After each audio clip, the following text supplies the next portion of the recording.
Please note, we would like to make it very clear, we are totally against the form of discipline described in the articles and accounts being used on minors and non-consenting adults. Although some of these accounts are fictional, and others may be an exaggerated reality, none of them are too far from the truth of what really happened back in those days. If you are enjoying our stories, please do subscribe to this channel. We will be posting many more stories as time goes by. One of my most vivid memories of being spanked. It was a warm, late summer day, and my mother and I were out with some other young mothers with children my age. Apparently, she decided at some point that it was time for us to go, but I didn't come when she called me. Actually, I was too far away for her to call, but she sent another little boy to get me and bring me back.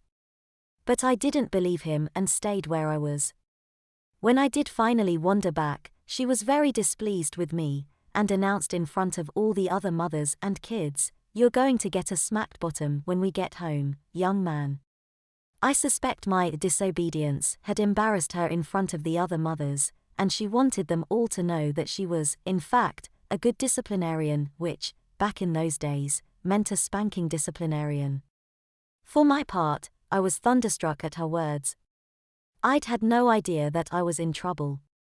She quickly took her leave of the other mothers, then seized me firmly by my hand and marched me off in the direction of home. I felt stunned because I hadn't imagined myself to have been misbehaving, although looking back I can see how, from her point of view, I had been very naughty indeed and deserving of the ultimate punishment. As we marched homeward hand in hand, I kept looking beseechingly up at her, hoping this was all some kind of mistake, since, in fact, it was. She ignored my gaze, though continuing to look straight ahead, her expression solemn and resolute. Her big maternal hand felt so soft and warm gripping mine. But when I looked at it, just inches from my eyes, in that moment I saw only an instrument of pain. I knew from several years of experience just how much Mommy's palm hurt when repeatedly applied to my upturned bottom. Each step we took brought me closer to a reacquaintance with that reality. When we got home, she marched me straight upstairs to my room, closing the door behind us. She sat down on the side of my bed, and I expected her to put me over her knee forthwith as she usually did. But instead, she got me out of my shoes and socks. She told me lay on the bed, face down.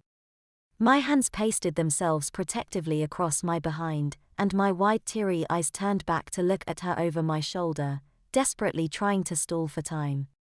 In a meek, frightened little voice I implored Mommy to please give me another chance, saying I hadn't meant to be naughty, and please, please please not to spank me. Her demeanor clearly revealed that her earlier anger at my behavior had passed, and that she really didn't want to carry out the discipline she had promised. On this I pinned my slim, frantic hope of a last-minute pardon. But my mother was a firm believer in a consistency, which meant that if she promised my sister or me a spanking, we always got it. As I learned later in life, my mother believed that if she promised a spanking and didn't follow through, her authority would be undermined, and misbehavior would worsen. She took hold of my wrists with her left hand and pinned them snugly against the small of my back, which left me completely unable to move or cover myself up. Her eyes were sad and moist, and it was obvious she really didn't want to go through with her earlier promise. I hoped that maybe she really wouldn't, and that she had just pulled down my underpants to give me a scare, and that maybe, just maybe, she was going to let me off with a warning.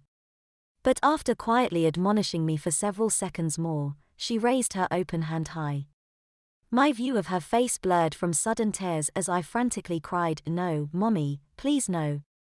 My shouts of protest quickly dissolved into cries of distress as Mommy began to administer crisp, smarting smacks squarely across both cheeks of my bottom. As the all-too-familiar sensation of Mommy's punishing palm welled up, I turned my head to cry into my pillow as she continued to swiftly smack me. Each slap hurt worse than the last, and very soon I was bawling with pain, my pillowcase wet with my tears. At last, she got up and left my room, closing my door behind her. At once, my hands shot back to rub the smarting pain from my pink little backside while I continued to cry. As the minutes passed, my sobs and sniffles slowly subsided, and I noticed myself recovering a bit more quickly than I usually did from a mommy spanking. That's when I realized that although she had given me the discipline she had promised, and though it had certainly hurt, she'd been a little less severe with me that afternoon than she usually was.